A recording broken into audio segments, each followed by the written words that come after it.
Salut à tous et bienvenue sur les Chroniques du Blindage pour une nouvelle revue de presse, mais ça n'arrête pas. En fait, il y a 10 jours, j'ai envoyé chez l'imprimeur 3 numéros, 3 revues en 2 jours. Donc du coup, je vais vous faire quelques revues de presse parce que je suis bien content d'avoir finalisé ces projets et je suis d'autant plus content que le résultat est à la hauteur de mes attentes. Ce qui est, avouez-le, l'essentiel. Mais il sera aussi à la hauteur des vôtres. Je fixe mes attentes assez haut. Quoi qu'il en soit, une nouvelle nouveauté. C'est nouveau, c'est une nouveauté. Le hors-série Wingmasters fait également peau neuve avec une nouvelle formule, comme celui de Steelmasters. Alors, si tu n'as pas vu la vidéo concernant la nouvelle formule, le nouveau hors-série Steelmasters, je vais t'expliquer ce que c'est.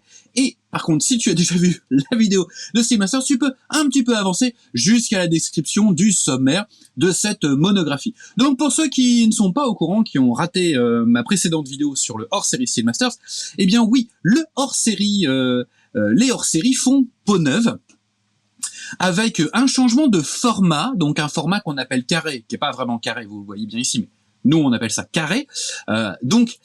Une page qui est un petit peu moins haute et un petit peu plus large, donc avec une meilleure prise en main, une qualité bouquin, une qualité papier bouquin et une épaisseur particulièrement impressionnante.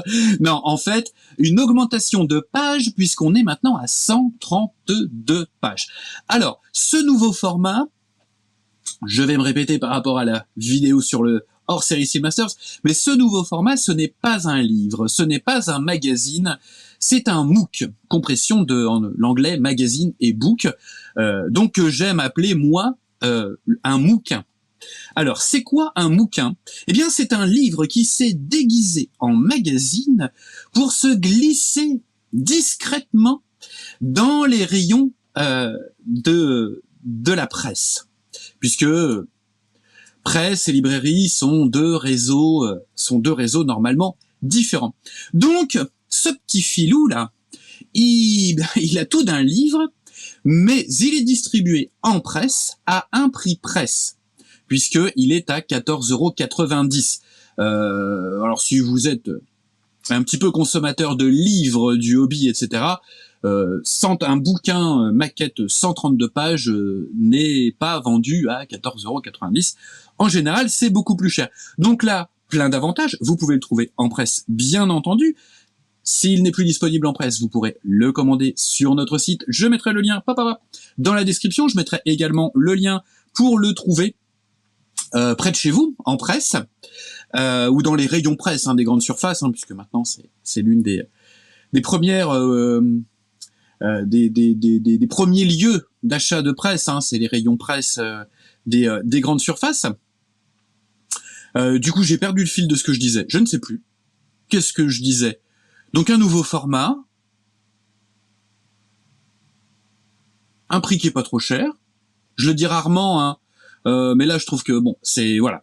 On parlait justement du prix. Voilà. Donc, un livre 132 pages à 14,90 €, c'est plutôt pas mal.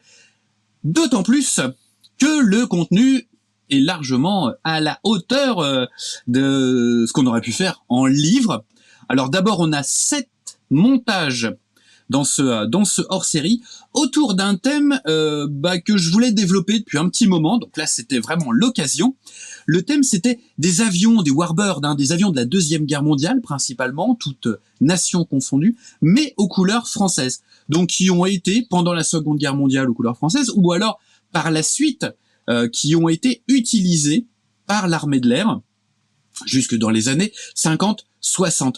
Donc, on a des sujets de Deuxième Guerre mondiale, du début de la Deuxième Guerre mondiale, de la fin de la Deuxième Guerre mondiale. On a également des sujets sur l'Indochine, un sujet qui m'est également cher.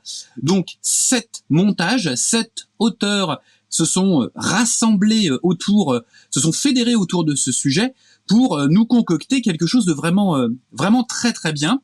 On va le voir tout de suite. Alors, je pousse mon maté, parce que j'ai arrêté le café. C'est hyper hype de boire du maté. C'est beaucoup plus sain, apparemment. En tout cas, moi, ça m'a permis d'arrêter le café. Donc, on regarde un petit peu l'intérieur, parce que le reste Voilà, hein. Ce qu'on boit, hein, ça fait un peu. Voilà le sommaire donc de ce hors-série Wingmasters, nouvelle formule, nouvelle mouture, nouveau format, le format Mouquin.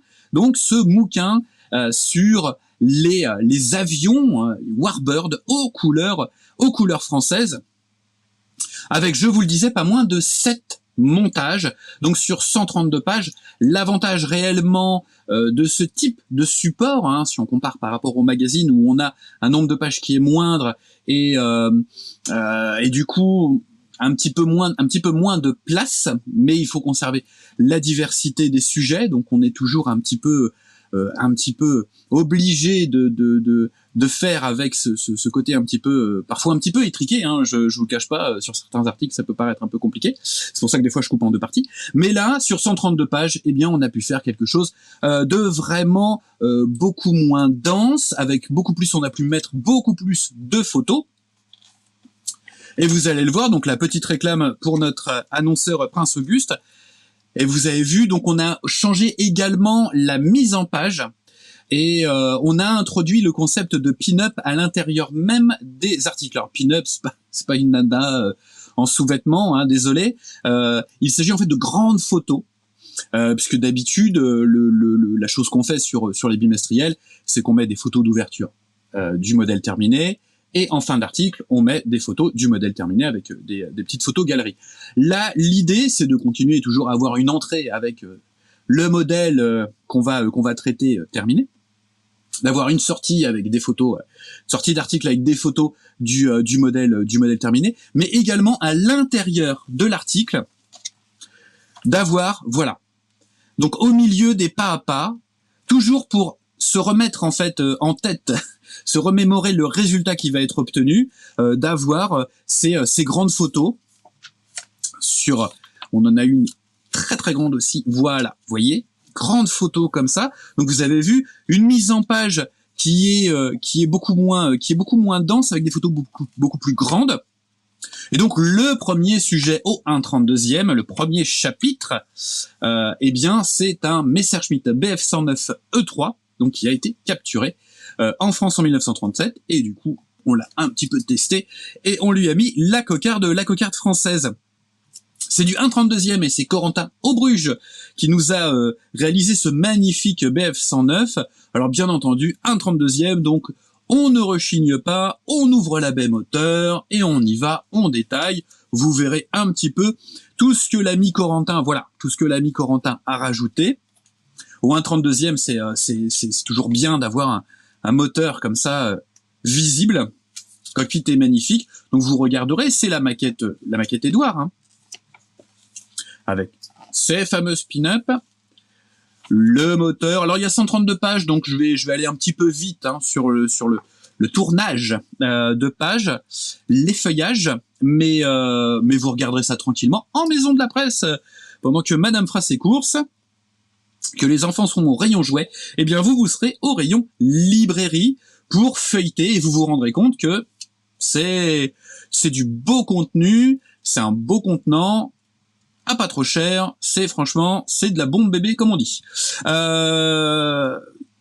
Des pages sur les auteurs, donc Corentin, avec les autres petites choses dont il a pu déjà nous régaler, et dont il va nous régaler très prochainement. C'est du 32e, c'est magnifique, à ne pas rater dans le prochain Wingmasters. Ensuite, on poursuit au 1/48e, c'est Frédéric Grassi qui a monté de chez Special Hobby, en fait, avec les moules Accurate miniature, le V156F que je me suis personnellement permis de renommer le Vindicateur. Petit jeu de mots. On n'est jamais à l'abri d'une petite boutade et d'un petit jeu de mots du rédacteur en chef. Donc au 48e, vous regarderez, hein, c'est ça aux petits oignons.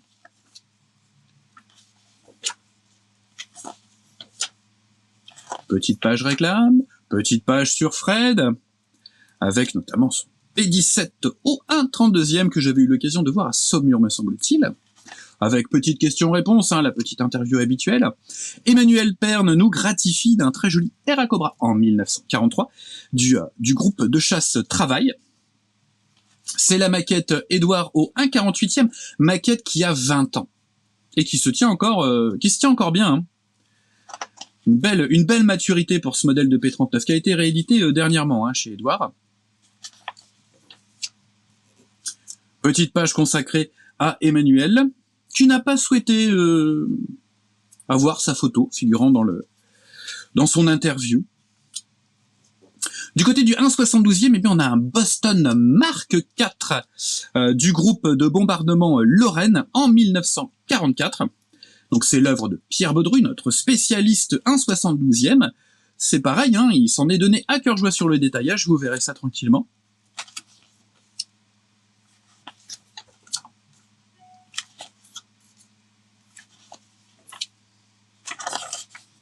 Je tourne les pages, il y a énormément de pages. On en est qu'à la moitié presque. C'est incroyable. C'est incroyable. Je le fais bien, hein, le vendeur de magazines. Pierre, avec quelques-unes de ses réalisations. Ensuite, on se fait un petit Mustang par Jean-Philippe Camus au 1/48e. C'est le Édouard. Le Mustang, donc du GR2 33, l'œil du Savoie. Donc en France en 1945.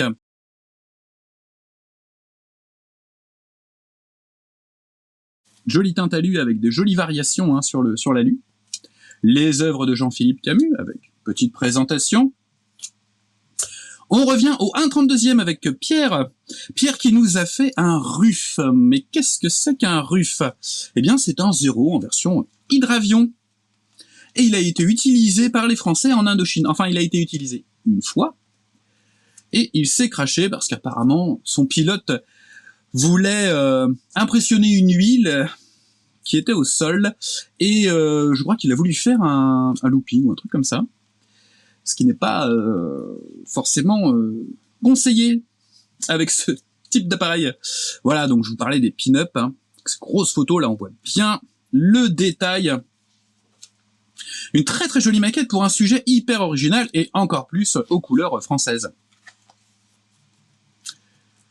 La petite photo de Pierre et de certaines de ses très très jolies réalisations. Un Spitfire en Indochine en 1947 avec le groupe de chasse Dauphiné par Olivier Aubeau qui lui-même, à l'instar de notre ami Corentin, n'a pas rechigné à ouvrir tout ce qui pouvait s'ouvrir. Et à faire appel à pas mal de choses, en plus de l'éternelle huile de coude. Très très très joli modèle. Il n'y a que des jolis modèles de toute manière, me direz-vous. Et puis il a fait une petite scénette, mais ça vous l'aviez découvert en couverture. Petite présentation d'Olivier, c'est sa première présentation. Voilà, sans oublier que dans le même format avec un contenu tout aussi riche, vous saurez tout sur les dioramas militaires dans le hors-série Steel Masters qui est également disponible en kiosque. Mais c'est formidable. Voilà. Eh bien, moi je trouve que c'est plutôt pas mal. Je trouve que c'est plutôt un excellent rapport qualité-prix. Alors bien entendu, je suis pas le mieux placé pour vous dire ça, mais vraiment, c'est un très très joli format. Je suis hyper content qu'on attaque ce format-là en 132 pages avec ce nouveau format de papier. Au niveau de la qualité du papier, on est sur de la qualité livre, hein, 115 grammes à l'intérieur et 300 grammes pour la couverture. Donc on est vraiment sur quelque chose, voilà, c'est quelque chose qui est un livre, mais que vous pourrez trouver en presse. Petit coquin, tu t'es déguisé en magazine.